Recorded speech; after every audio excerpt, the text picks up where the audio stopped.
time flies. All these songs are very emotional, and I feel like I've never gotten this deep and let you into my life like I have with this. It's a song that I wrote. I was reflecting on my time in LA and really thinking about how many birthdays have I missed? How many Christmases? How many Thanksgivings? How many times a year on my hand can I count that I've seen or hugged my mom, my dad, my brother, my grandparents, my cousin? Like, it's tough, and you have to think, like, what is this all for? Is it even worth it? But it is. I'm gonna tell my kids one day, Mommy went and she did her thing. She lived her life, and she lived out her wildest dreams, and she met so many amazing people along the way, gained so much perspective on life. It's still like an internal battle, and it hurts all the time because I'm such a family-oriented person, and I feel like it's such a special thing when you are close with your family, and if you have that, then, you know, a lot of people don't, so be blessed in that. Time flies here, quite literally. I've reflected, and I'm like, I've been here how long? Like, it feels like 6 months, but also 10 years at the same time. It's really a mind trip on my concept of time. I included a voicemail from my dad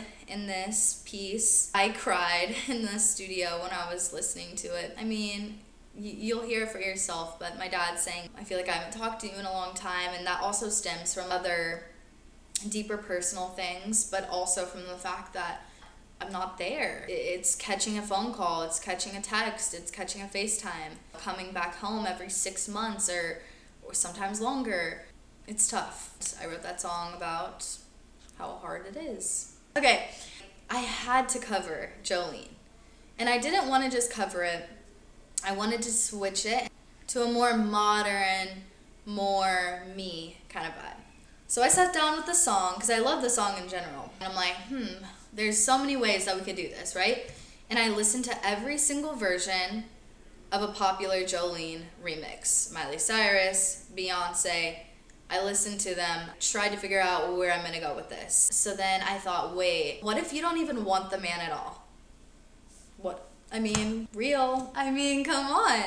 This one I wrote so fast.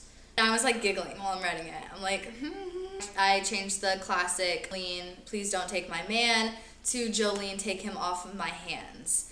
And I thought that was low-key kind of genius. And I love the composition of it. It's fun, it's witty, it's playful. When I visited Nashville, Tennessee, I went to RCA Studio.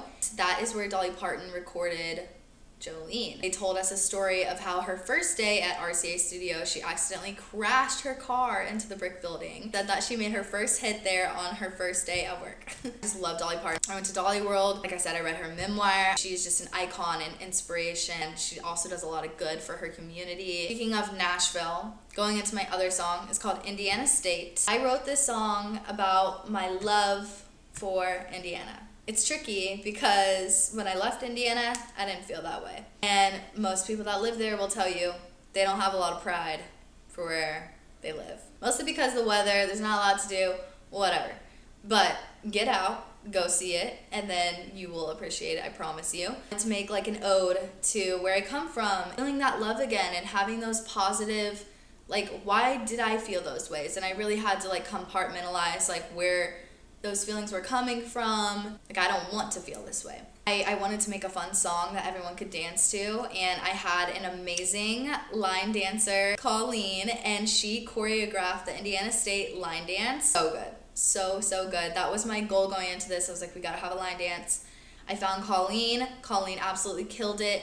It's also in the country music video. Really wanted John Mellencamp to feature on this song. I reached out to him, Mr. Mellencamp himself, and he politely declined. He is not working on new music at the moment.